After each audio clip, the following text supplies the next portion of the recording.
Hello, everyone. This is Kaushik Zubair with the KZ Show. The objective of the show is to transform lives by sharing ideas that inspire action.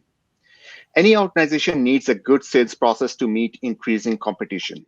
Today, we'll be discussing various strategies, tactics, and tools that we can use in order to have the best growth possible for an organization. In this episode, you will hear from our panelist, Scott Soren.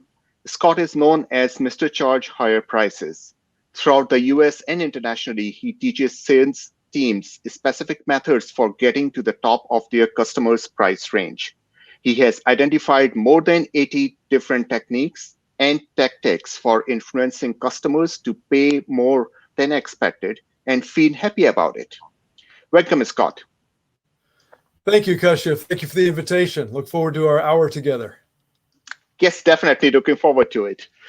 And you also, I understand you also a professor at college here. Yes. In addition to being a professional speaker to large corporations, I also am a marketing professor for very small students with a class called Marketing for Entrepreneurs. I teach those classes at Cal State Fullerton, California State University Fullerton, and Okay. I teach entrepreneurial students how to do marketing, and we also do consulting for real life companies that pay the university for my team's work during the semester. Okay, perfect. Sounds good. So I'm sure like you are coming in with a wealth of knowledge and with the 80 different techniques that you have come up with, we are going to dive into most of them. So let's No, start with I don't think we'll dive into most of them, Kashyap. Yes, I'm just kidding. We only have 1 hour. So, yes. So let's start with a very basic. What are the ingredients of a good sales strategy? Well, a good sales strategy, I mean, when you really boil it down, you'll get a lot of definitions, but a good sales strategy is like any strategic plan. It's saying, where are we now? Where do we want to be? And what's it going to take to get us there?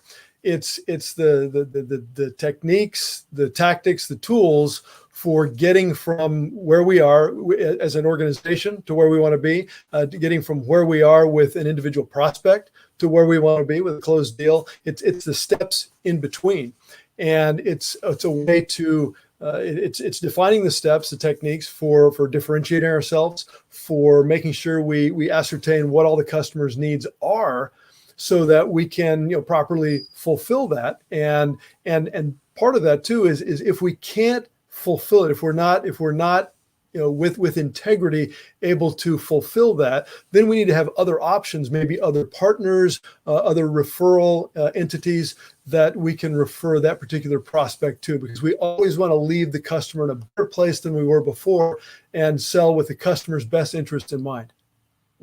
So if I heard you correctly, the process basically starts with identifying the needs of the customer. Well, on an individual, customer level, I mean, the steps of the professional selling process that I use and teach are prospecting, rapport, needs analysis, presentation, overcome objections, close, follow-up, and referrals, meaning introductions. So after you've found someone to sell to and you've established some rapport, built some common ground, then absolutely getting into their needs. And when I say needs, of course, what they like, what they don't like, what they would change, what they would improve, what their goals are, getting them away from the pain and toward the gain. But we can't offer a solution to that until we find out where they currently are. Otherwise, I mean, I know, people and I've coached, companies where there's individuals that just come in and just give their presentation. And there's a technical term for that. It's called show up and throw up. And it has about the same effect. They don't buy, and they're hurrying you out the door. All right. Sounds good. So take us from your process. Take us through your process. Like when you work with companies, what is the first thing that you look at? How do you design their sales process? What are these steps? Well, that's a very broad question. It depends on, again, it depends on, just like I teach, it depends on what their needs are. Sometimes they want me to come in and teach, sell process, start to finish, all the way from prospecting through, getting referrals. Other times they have a sales process down. It's a solid sales process, but they're getting commoditized by their marketplace, by their customers. And and they're just looking like me too. And how do we differentiate in a way that gets customers to pay more? I mean, they call me Mr. Charge Higher Prices because I literally teach companies how to charge higher prices and get your customers to thank you for it. And sometimes I'm hired just to come in and teach those specific techniques, whether for a day or for 6 months. But it raises the profits of the company. I don't focus so much on revenue. I mean, revenue increases, yes, but when you really get right down to it, revenue is for children, profit is for grown-ups. Yes, definitely. That's there. So, and is there a difference between when you are talking to your customers in terms of if they are selling products or they are selling services? Is there a difference in the process itself? Not really. There is very, I mean, there are some nuanced differences, but the overall process is exactly the same. I've trained companies. I mean, I've sold products, I've sold services for years. I've been in executive positions. I've been on the street as a sales rep, and so when I train, I worked with companies that are manufacturing, hardware, software, retail, B2B, B2C, wholesale, technology, low tech, you name it, and the selling process is the same. In fact, one of the hallmarks of a sales professional, because I mean, Kashev, how many salespeople are out there in the world? I mean, millions, right? Millions, yes. But how many sales professionals would you say you run into? Probably 10% of those. Yeah, I mean, if it cracked 5% of those I've encountered, I would be surprised. But one of the hallmarks of a professional, not just sales, but in any profession, is they've mastered the process of their profession. And when I talk to an audience of 500 sales people, and I ask, what is your selling process? Or I ask, what's the first step of professional selling? And someone will yell out presentation. Someone will yell out probing, and someone, maybe, God bless them, will say prospecting. Find someone to sell to, because the rest of it doesn't really matter if we don't have someone to sell to. And unless, and I know we're going to talk a little bit about technology today, probably, but one of the challenges of relying on technology is we think that technology is there just to make the phone ring or just to make leads come in, and we hope for the best is all we do. And that's a very dangerous, and it makes for lazy sales professionals or salespeople. And there's a saying, right? Weak closers have skinny kids, and people who rely on technology and don't know how to close, they've got skinny kids. All right. So let's start with the prospecting. When we are prospecting, generally, yes, we are just looking at basically who the right buyer is. But when we go into the depth of it, what are the things you are looking into? Oh, well, one of the most important things we can do is if we have access, we need to do customer profiling and predictive modeling.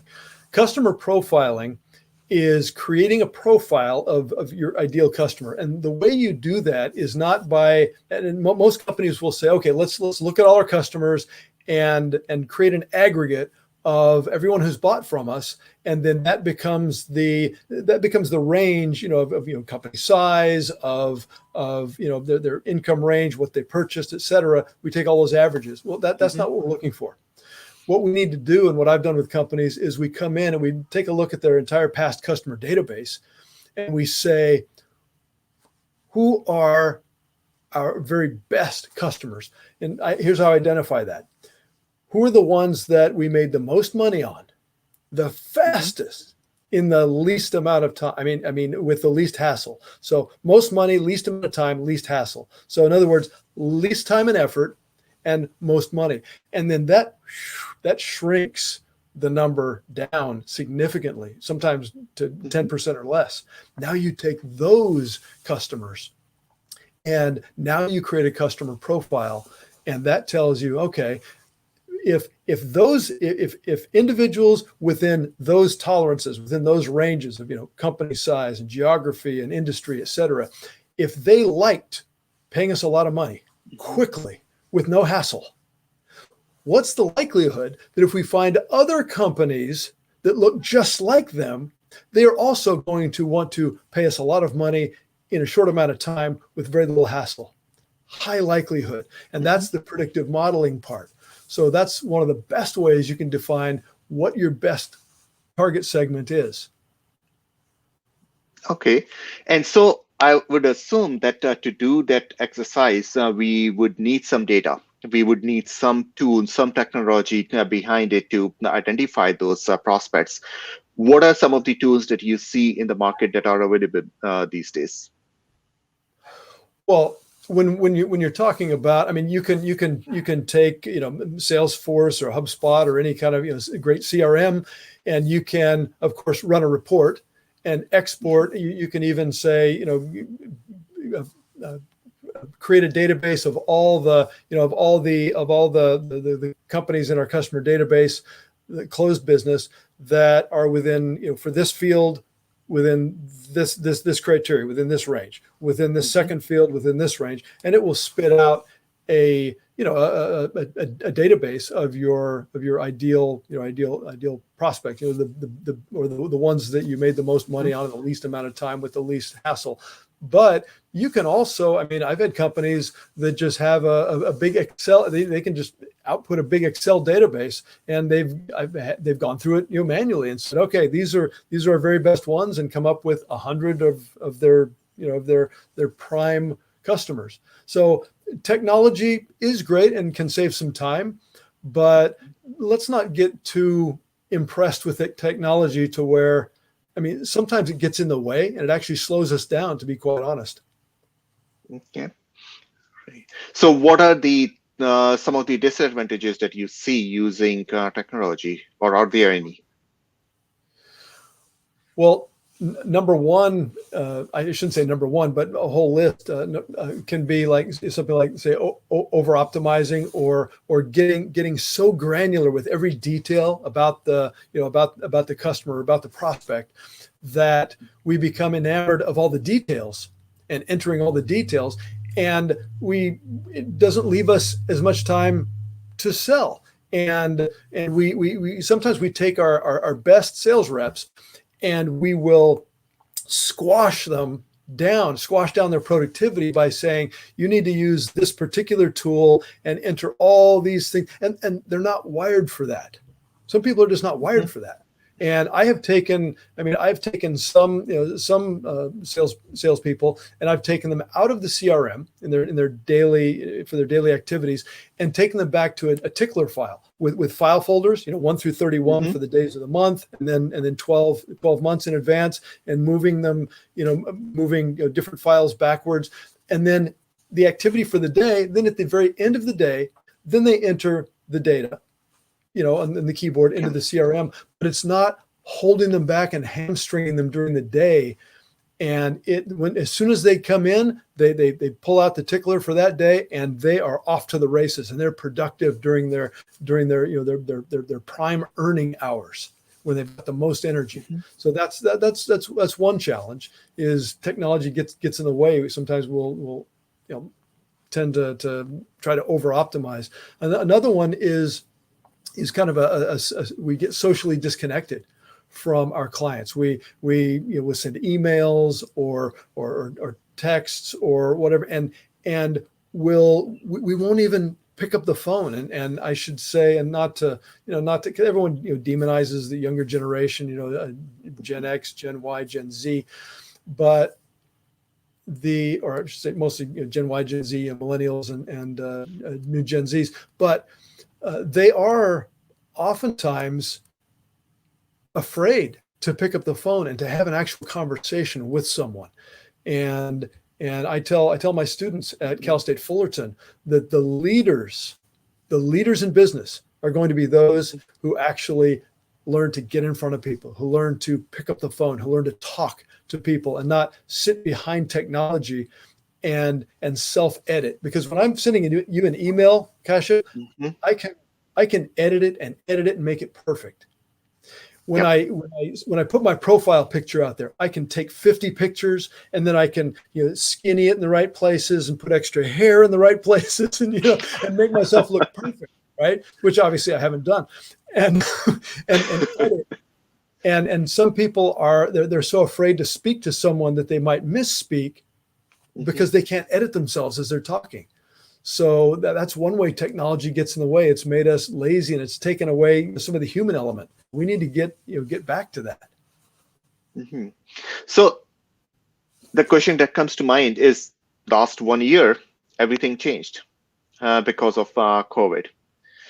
We are not meeting in person, and most of the things are happening on Zoom or via email and or text messages. So how has the sales processes have changed during the last 1 year? Well, for the first few months, it was devastating because people in sales did not know how to get in touch, or they would call, and everybody's letting calls go to voicemail. They would try to set up Zoom sessions, and maybe they barely knew how to use Zoom, and definitely many of their clients or prospects didn't know how to use it, or Zoom, or whatever your platform happens to be, Google Meetings or whatever it is.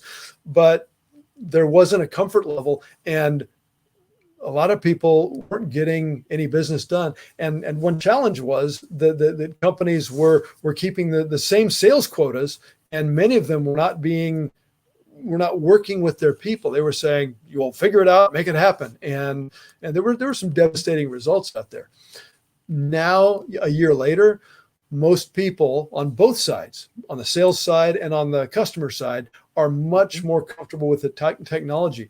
That's one reason early on in this pandemic, I came across an article and I adopted this mentality that change your focus from have to get to.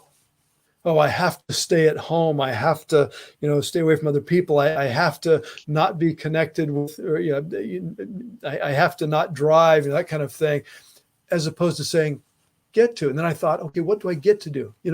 I get to learn some technology that I barely knew a little bit, like teleconferencing like this, and leapfrog ahead several years. What it would have taken me years to learn, because I wouldn't have had to do it. So I get to learn great technology. I get to spend more quality time with my family. I get to explore new ways of selling and interacting with people that I never had before. So all the way back to your question, it was, as I said, devastating for a number of months. But I think that most people are getting used to what we might call the new normal, which hopefully won't be completely normal, but it definitely will save a lot of driving time. We won't have to have as much windshield time and travel. I mean, I complained to you earlier that I did a seminar in Europe this morning. And of course, the bad news was I wasn't actually doing the seminar in Europe. Normally, I'll be in Europe. I'll travel to Europe and I'll speak to my clients and work with them and do presentations and trainings. And this time it was just me sitting in my office. I'm in my home studio right now, but sitting in my office in Newport Beach and Fashion Island and doing it overseas. Time difference. Mm-hmm. It was evening for them, morning for me, but it has increased some efficiencies. That's true. When we talk about, you mentioned some of the things there, and related to the behavior of the salesperson, Like, what are the behavior traits a salesperson should have in order to be successful? Well, one trait, and the great downfall of most salespeople is that step number one in professional selling. And now I teach all the whole process. Rapport, how to make connection with someone, how to do a needs analysis. Dig deep, ask the right questions, uncover them, how to do a powerful and persuasive presentation that's very benefits rich to get them to say yes, how to overcome objections, etc. But the biggest downfall is, again, finding someone to sell to, getting in front of someone and making that happen, and learning to reject rejection. And that's very difficult for all of us. I know, Kashif, you for your company, you're the owner, you're the head cheerleader, you're the main salesperson, and sometimes when we've heard the word no enough times, we can be like, oh, I can't do this. I can't do this anymore. I'm going to hang it up for the day. And it's only, 3:00. But there's a mentality that I teach, that I heard many years ago, that I've repeated and has become my prospecting philosophy. And that is, and it's just a few letters: SW, SW, SW, N. Okay. SW, SW, SW, N. And what do they stand for? Some will, some won't. So what? Next. Some will say Okay. yes. Some won't say yes. So what? Next, next, next, next. That is the most fantastic and uplifting and encouraging prospecting mindset, when you realize it's not personal. It's Mhm. just you were, and no rarely means no. I've got a program on YouTube that a lot of people love called, what does no really mean? And for 10 minutes, I talk about what no really means, and rarely does it ever mean no. But when you get the no, you've got to learn to say, okay, some will, some won't. So what? Next. Who can I talk to next? Next, next, next. And when you have that attitude, that mentality, it creates so much freedom in your mind. And it gets you, on the phone, it gets you an email, it gets you connecting with people, asking for referrals. It's amazing. Mhm. When you train salespeople, do you look for resilience in them, or are people able to dread up that trait? You typically can't dredge up resilience. Either they have it, or they don't. My wife is a licensed professional clinical counselor and works with a lot of kids. She also works in a number of elementary schools. And from what I understand, from her, resilience is pretty solid by around age 5, maybe a little bit older. And if we don't teach a child how to bounce back from failure, how to bounce back from rejection, how to not consider failure final, because failure is never final unless you quit, right? But if they don't Mhm. learn that, then oftentimes it's very difficult for them to succeed in a sales position, um, unless they're just being fed laydowns, lay down Mhm. prospects that are all pre-qualified and warmed up and ready to say yes. So Hmm. yes, I've heard it said before, and it's true of salespeople: you can't push a string uphill. Okay. Yes. So, um, on the sales side, one of the things that come to mind is, I went through Sender's training. You may have heard of that about like 12, 15 years ago. Of course. And one of the things that is taught over there is that there are three things for a sale to happen. It's number one, people buy from people like themselves. People buy from people they like. It's not your service or the product, it's the relationship that sells. So when you were talking about building rapport, what are the steps that you specifically teach your students or the sales team, that okay, these are the 5 6 steps that you have to go through in order to build a rapport? Yes. Well, one great thing we have now, because it used to be that we would go into someone's office, sit down, quickly look at their photographs, right? Go, oh, is that your Hmm. wife? Oh, your kids? Oh, you golf? Oh, you went to USC? You see the diploma, right? And just find things to connect with them about common ground. That can backfire, though. I collect rapport disasters, and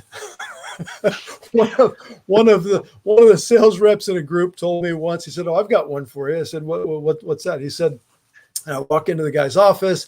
I see the picture. I said, "Oh, is that you with your mother?" And he said, "That's my wife." Needless to say, the sale did not happen. And the another one was when a guy saw this big family portrait of the man lined up with with four sons in a row, all the way from tallest Hmm. to shortest, and he looked at it and said, "Wow, what good looking group of guys." The young one on the end looks like a real bruiser. Does he play football? And the man said, "That's my daughter." All right.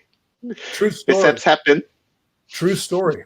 So, one great thing we have to help us avoid those kind of rapport building disasters is Facebook, LinkedIn, Instagram. We can do what I call sales stalking, right?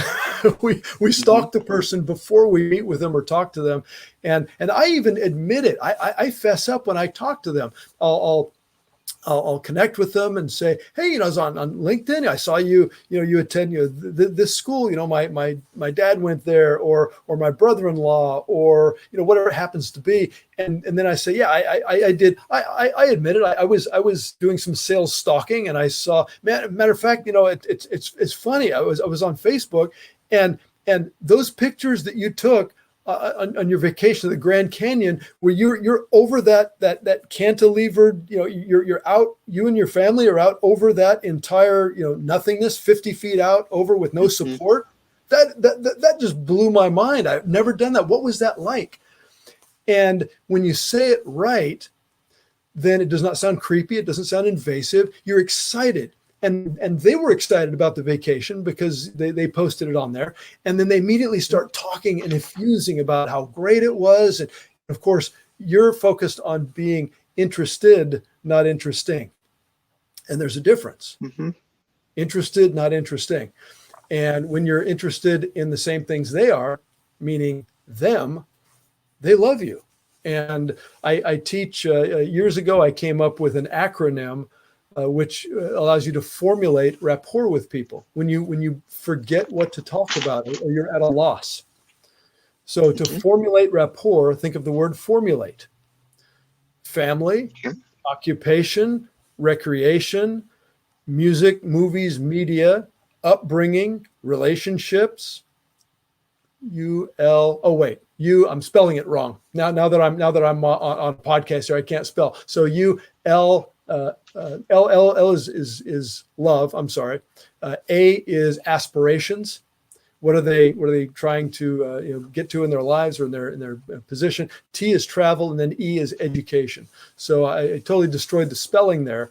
But formulate always gives you something to talk about with people, and I've had that acronym save me before, because I have utterly gone blank, like we all have once in a while Hmm. with someone. And it's like, oh my gosh, what do I say? And then immediately one of the letters of formulate will come up, and I'll just ask a random question like, so where'd you go to school? And they'll start talking about it. And of course, we all know somebody that either went there, or you've heard of that school, or the school's been in the news, or who knows, and you're off to the races at that point. So Hmm. find common Would ground. Would you please repeat formulate what it is stands for? Okay. F is for family. Uh-huh. O is occupation. I'll try to spell it right this time. Okay. R, you can go either way. So R, I'll say recreation. Okay. M is, I say, movies, music, media. So any of those is good for M. U, upbringing. Where were they born? Where are they from? Mhm. L is love. If you see a wedding ring or engagement ring or Yep. whatever, you ask about relationship. So that's L. And A, aspirations. What are they trying to accomplish? What are their goals? What promotion are they looking for next that you can maybe help them achieve by making them look like a genius from buying from you, right? I mean, we all Mhm. want to help people with their political aspirations in their company. And T is travel. Everyone loves travel and loves to talk about travel, especially now when no one can travel and we can't wait. Mhm. Yes. And then E is, again, education. Okay. No, that's a very good way of remembering, and it's exactly like people love talking about themselves. So any of these areas you can pick up, and you can build a good relationship with them. Yeah, because I mean, Kashif, there's only two reasons people do business with you. And it's not because you've got the lowest price. It's they like you and trust you. When they like you, they want to pay you a higher price. I mean, think of the last food server, in a restaurant that you really like. You gave them a what? Bigger tip. Bigger tip. Yep. Okay? When you like them, that's the emotional connection. You want to pay them a higher price. When you trust them, you can justify paying them a higher price. You realize, you know what, I can pay a higher price because what they're promising me, I believe them, and it's going to reduce my risk, and I'm going to get the kind of results that they're promising because they've been on time for the meetings. They have everything they've done has been on time. They've always delivered on what they said, and so I like them and I trust them because I've said for years, and I can't remember when I came up with this about 12, 15 years ago, but closing happens at the intersection of logic and emotion. The intersection of logic and emotion. And when you get them to like you, they want to pay you a higher price, trust you, they can logically justify paying you a higher price. It's your sale to lose at that point. Okay. So when we look into the sales process, of course, depending on the service that you are providing or the product that you are selling, the sales processes vary in terms of length. Some sales processes are like maybe just a meeting. Some may go over like 6 months or a year even. How do you manage emotional connection with your prospect? Well, I'm not sure what you mean by manage. All I can do is grow that emotional connection because it starts building rapport starts, but if done right, it never finishes. You want to continue building that. And we talked about technology a little bit earlier. So I'll bring up a CRM, and a CRM could be anything from a very sophisticated CRM platform that the company might invest millions of Hmm. dollars in. A CRM can be index cards, in a recipe box. Okay, a customer relationship Yep. management system that has notes on it, and part of those notes are personal notes about your prospect or about your customer. Okay, so Hmm. so anytime you're on the phone with them or in person, or they say, "Oh man, I was out, I was out golfing this. Sorry, I couldn't take your call. I was out with golfing with some buddies." You don't just let that go by. You say, "Oh, really? What's your handicap? Where do you like to golf?" And you make a little small talk, and of course, in the meanwhile, you're taking notes, right? You're typing them out or you're writing it, and they say, "Oh yeah, I had to take my dog to the vet. I've got to take my dog to the vet this weekend. To get neutered. He's getting a little bit aggressive. We've got to get him fixed. You write that Hmm. down, and then you use that in your follow up. Okay, you Yes. don't just make a note of that, in casual conversation. You actually, because when you follow up, most salespeople follow up wrong. They say, "Hi, this is Scott Sorrell. It's we spoke 30 days ago, and we had a meeting, and we talked about you, making a purchase from me, and so I'm calling you back because it's been 30 days, and that's why I'm calling you back. You said call back in 30 days, and it's been 30 days." I mean, that's the way, and which is why a lot of salespeople don't follow up. They don't know what to say.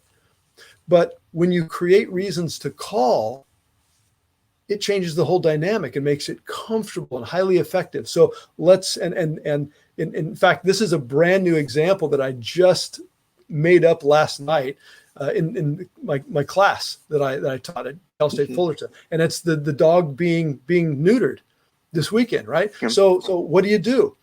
You on Monday, or matter of fact, let's say it's getting done over the weekend. Well, on Saturday, so they get the mail Monday, you send them and you address it to the dog, care of the owner, and the guy gets in the mail on Monday, he opens it up, and it's a get well card and a sympathy card for his dog saying, sorry about your loss, that kind of thing. And the guy will just crack up. He will bust a gut, right? You're probably not even going to need to call him. He's going to call you and say, oh my gosh, that's hilarious. Thank you. And what's interesting is every personal conversation can always be turned back around to business.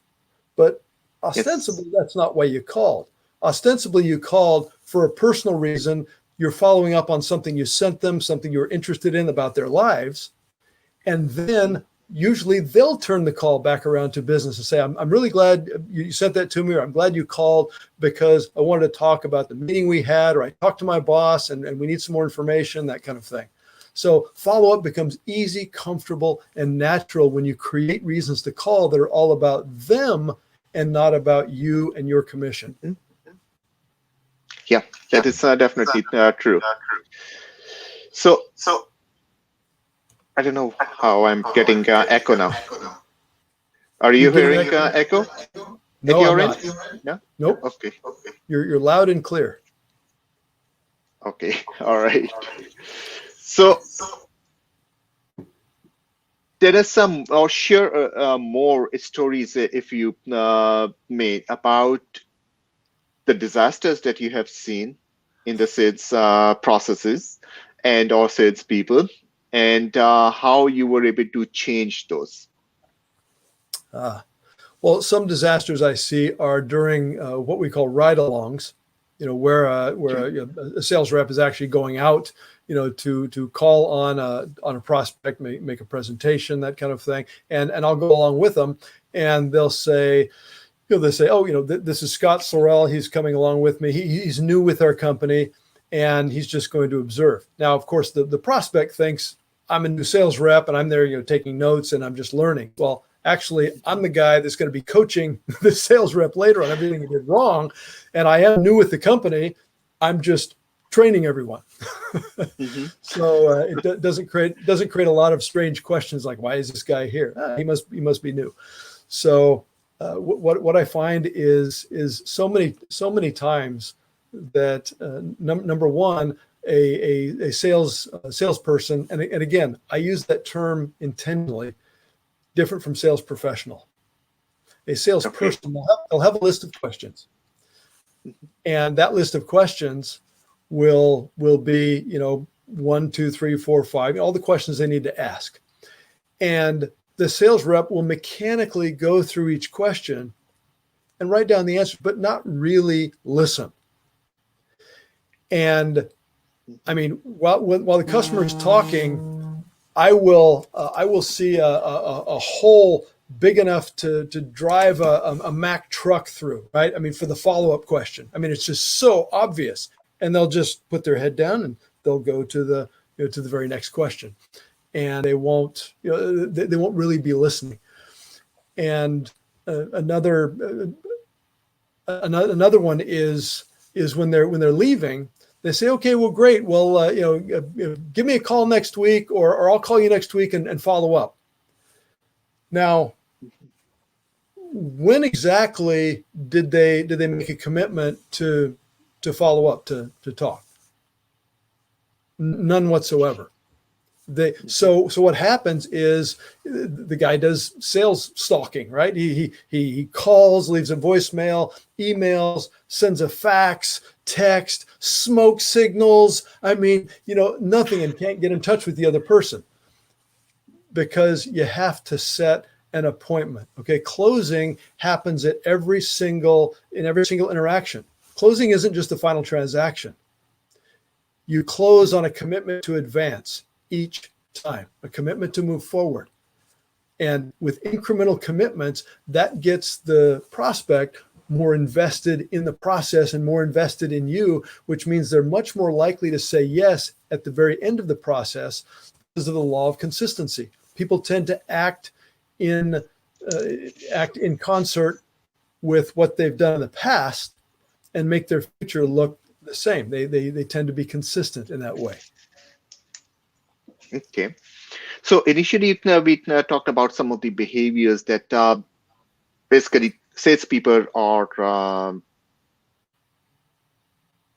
designed in a way that when they are young, resilience is taught to them, and which is a key trait for a salesperson, because otherwise we only hear like probably, I don't know the current numbers, but generally speaking, it's only 3 to 5% that we end up closing.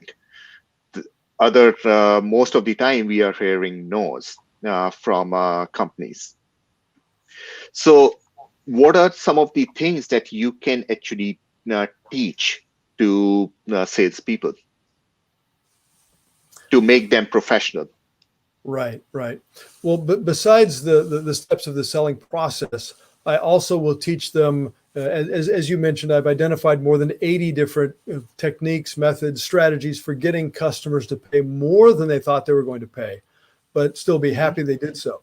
And the techniques typically are very easy because I study, I look at PhD studies, for instance. And as a professor, I have access to lots of research and PhD databases and papers and in consumer behavior, in behavioral conditioning, in conversational linguistic analysis, in what gets people to make a change, what gets people to make a decision, and then I apply that properly to the pricing and price presentation aspect of sales, and it does phenomenal things for my clients. I have had companies increase their closing ratio, double their closing ratio, and also significantly increase the profit per deal with just one or two techniques. Not all 80. There's no company I've taught all 80 to, but when you use 2 or 3 of the techniques that are so simple that even remember the old Geico commercials, so easy a caveman could do it, right? Yes. Well, and you got to understand, I am not like this natural, amazing, salesman. Not at all. I was a philosophy major in college, not business, not interested in business. My first master's work was in seminary. Okay, so I was going into the ministry. I just want to help people and serve people. And later on, I got an MBA and such. But in business, I was a sales disaster. I was charging such low prices when I started my own company, and just barely. I was sleeping on my warehouse floor with my dog Winston because I couldn't afford a place to live. I barely kept my employees paid, and it was terrible. But I learned over time finally, and started teaching it to major corporations how to charge higher prices. And of course, now I do it myself. And let me give you an example. One of the techniques I call raise the ceiling. Raise the ceiling. So let me ask you, Kashif, pretend you're in my audience, or we're just doing a coaching session here. If I have a $1,000 product available, okay, this is my company. I have this one thing, a $1,000 product. What can I sell to my customers? Remember, this is all I have. What can I sell to my customers? The product at the moment, and then maintenance. Yes. Well, I have a $1,000 product. That's what I can sell. A $1,000 product, right? Yeah, absolutely. Now, if I now want to sell a $2,000 product to my customers, what do I need to add to my product lineup? And my very smart corporate audiences will raise their hand and say, you have to add a $2,000 product to your lineup. Yeah, and I say exactly the same thing. Wrong. If you now want to sell a $2,000 product to your customers, you need to add a $2,000 and a $3,000 product to your lineup, because buyers tend to gravitate to the middle of your price range. You see that third, that second and that third option, you need to pack lots of profit into those with low cost, no cost value adds. And the very top one, the one with all the bells and whistles, the deluxe model, right? It's got the whipped cream, the nuts, the cherry on top, the red carpet concierge service, the CEO's cell phone number 24/7. It's got everything, premium price, but it's got everything. There's a technical term for that third tier. It's called the decoy. Now, what does a decoy do in real life, right? I mean, when hunters put a couple of decoys out on the lake, this peaceful lake, and the flock of ducks flies over, what does the flock of ducks say? Oh, look, a couple of our friends. They're enjoying peace and quiet. We are so tired after flying south for the winter. Let's go down and join them. Now, we don't talk about what happens after that, but the decoys attracted their attention. That's what the purpose of a decoy is, to attract attention. Yep. But in this case, the decoy attracts attention upward in your price range. Now, what the buyer typically says is, wow, I would love to have that top tier item or that top tier service, but I can't afford the price. But I don't want to settle for the quality of the lowest end item or service. I don't want to pay for the top one. It's too high. Don't want to settle for the quality of the bottom one. That's too low. So I'll take the one in the middle. It's kind of the best of both worlds. It's got more quality than the bottom one, but it's got a lower price than the top one. So at the top, they're comparing price and coming down on price. At the bottom, they're coming up for benefits, for features that give them benefit. And so that's what I call raise the ceiling, because if you only offer two options, remember when I said, the 1,000 and the 2,000? Yep. Where do you think, Kashif, research shows if you give them two options, where do you think most people will buy? Either they won't buy anything, or they would stick with the lower one. Yes. Research shows that they'll typically buy the lower option, and because that $2,000 becomes your price ceiling. And most people don't want to bump their heads on your price ceiling. So we raise the ceiling with that $3,000 decoy to make them comfortable with purchasing that $2,000 option, which is typically what they need anyway, because oftentimes if they buy the lowest end model, they'll be dissatisfied with it after a while, and they'll wish they would have bought a higher end option. And so this allows them psychologically to buy what they should have bought in the first place. I mean, are there a few people who buy at the lowest end still? Of course. Are there a few people who buy at the highest end? Of course. And if we put this on a normal curve, right, a bell curve, a normal curve, most people would be in the middle, and a few would be in the tails, but not very many. How many options are too many?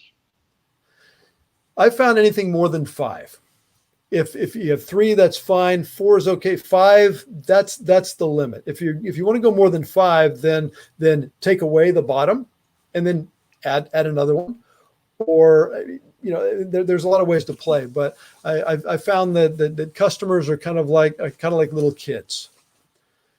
If you give them too many choices, I remember when my son, my very first son, when he was about maybe 4 or 5 years old, I took him to Baskin Robbins, 31 flavors. Big mistake. How long do you think it took me to get out of there? An hour? Yeah. But 45 minutes or an hour. Why? Because he couldn't decide. There were so many choices. And I realized from then on, that's when I discovered the beauty of Neapolitan. I'd come home with a half gallon. I'd say, here, kid, chocolate, strawberry, vanilla. And he'd say, oh my gosh, Dad, you're a god. You're amazing. And, when he turned about 8 or 9, he realized Neapolitan sucks. But, at least it kept him out of Baskin Robbins. Because when you give them too many choices, they become confused, and a confused mind will not, but it cannot buy. It cannot decide. Okay. So you mentioned about the raising the ceiling, and any other top techniques that you would recommend? Oh, dozens and dozens that I have. One additional technique that goes hand in hand with raise the ceiling is what I call take it from the top. Back in the 1970s, there was a magazine. There was an article in Sales Management magazine, and this article described a billiards retailer. They sold pool tables, and Okay.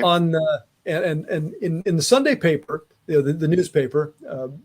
Some of your younger audience members may not know what a newspaper is. Just think of an iPad made of wood. Mm-hmm. Got little pages and leaves in it. Okay, Yes. so and in the newspaper was a sports section. It had all the football news and baseball and you name it. And the men typically on Sundays would sit around and read the whole sports section of the Sunday paper. And they would get to the last page, turn it over, and there would be a big ad from this billiards retailer that said, pool table, $349. Come on down.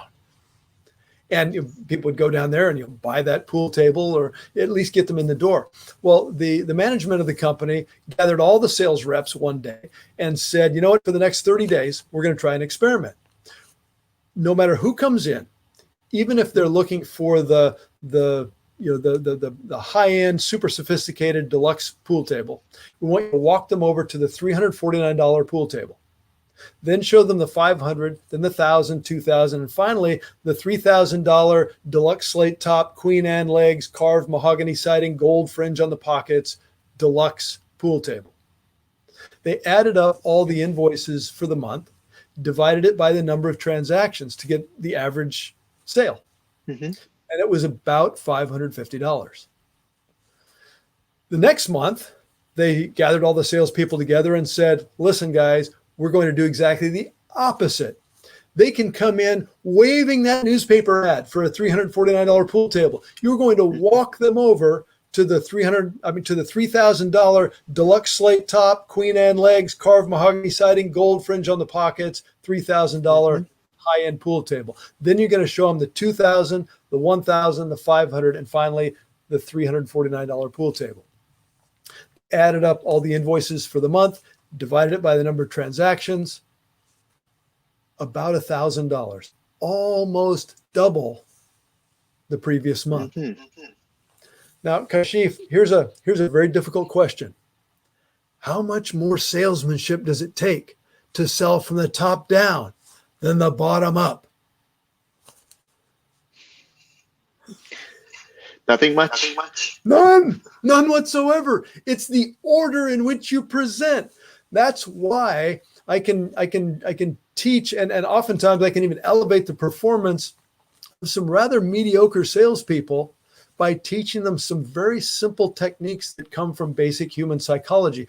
And this boils down to the fact that people are comparers by nature. When you sell from the bottom up, and you keep saying, well, how about this one and next and higher and more, you start getting resistance. You get pushback from the customer because they start feeling sold, right?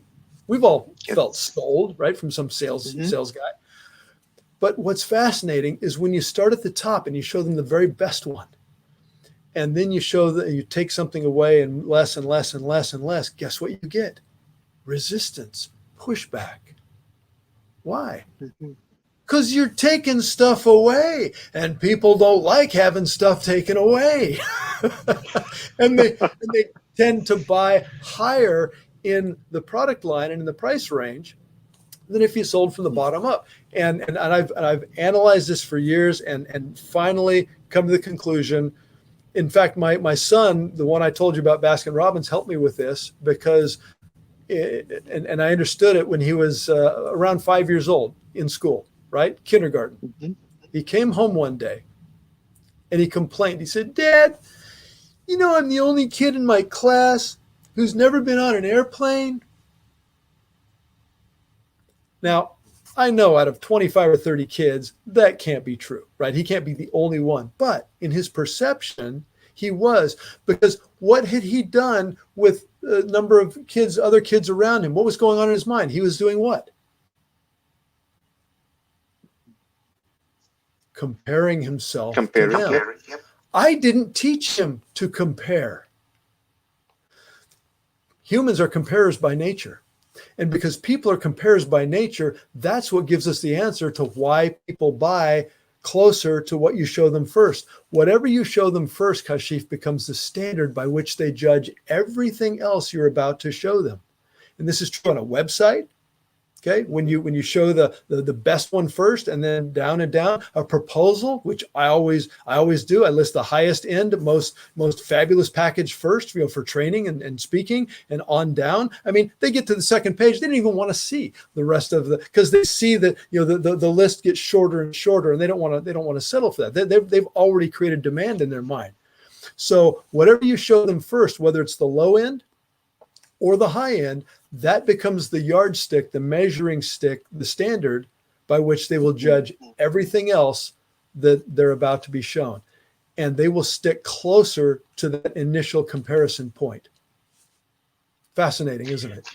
Yes, definitely. Because they are and I have done it many times that I have talked to a prospect, and I would start assuming that the prospect would not pay that much amount. So why not just offer the prospect the lowest price, and just to get a buy-in from them. And yes, you are absolutely right, because and one thing also I found out that the people who are looking for the lowest price, they would never be good customers. Yeah, I call them lowball Larry. Okay. You want to fire lowball Larry, get him out of your customer database, because I do a whole lesson on him. So we are almost on the hour. One more thing, if you can share with us, we have talked about the raise the ceiling and take it from the top. One more technique. Okay, and if anybody who's watching this or listening to this wants to get some more, matter of fact, what I'm doing for my European clients that I was training this morning is I'm putting, because we couldn't get to all the material, I'm putting together a couple of handouts with some additional techniques. So if Kashif, I think on the program notes you'll have my contact info. It's Yes. Yeah, it's very simple. It's just scott@chargehigherprices.com. Very, very simple. And so that's the email. But I'll be happy to send along anything else to your audience members and then some. And sometimes I'll even answer questions and solve their business problems. Not huge problems, but I'll solve little problems via email or a phone call. All right. So what would be the last thing, like what would be the message that you would give to the sales directors or the people who are in charge of sales in their organizations? What one message would you give them in this environment where we are currently with COVID and all that? So some of the things have changed. How they should proceed forward to make the best out of it? Okay. Well, two things. Number one, don't promote your best salesperson to a sales manager position. You typically lose your best salesperson and you gain a very mediocre sales manager. Usually the best sales managers are people who weren't very great at sales, but they're excellent at some of the minutiae. They're also good leaders. They're good people. So don't promote your best salespeople. Just pay them more. Okay, just pay them more and give them more incentive to make you even more money. The second thing is and I wouldn't have given this advice 20 years ago, but with my clients, I've seen over and over and over for too long that we tend to give way too many chances to low-end, mediocre salespeople who really aren't cut out for the position. And we want to be nice, and we keep them, and we give them another chance and another chance. But what I've discovered is all we're doing is ultimately we're keeping them in a position they're not cut out for. They know they're not cut out for it. They're depressed. You're upset. Nobody's happy with their performance, least of all them. And what you need to do is, as quickly as possible, cut the strings and turn them loose to find something that they're really, really good at, that they're a good fit for, and encourage them. And don't tell them you're a loser, get out of here. Say, you have so many amazing qualities, all of these, and here's what I'd recommend. In fact, I'll even make some phone calls for you because I think these are your areas of strength and I want to see you succeed. And I don't want to see you, and don't consider this a failure. This is just, you've just succeeded at finding one thing that you're not good at, which makes you one step closer to finding the thing you are good at. And I want to help you with that. And be sincere. Mm-hmm. Yeah, I call it like releasing them to the market. Yep. So fly away, be free. All right. Yes. All right, wonderful. There are many gems that we discussed during this hour, and thank you very much, Scott, for sharing all the knowledge with us. And anybody who wants to learn more about Scott's methodology and techniques, I believe the website is chargehigherprices.com. Yes. And All my right. email, Yeah. my email is scott@chargehigherprices.com. Okay, perfect. Thank you again, Scott, for being with us and sharing all these techniques and tools. Very good. Thanks, Kashif. Thank you.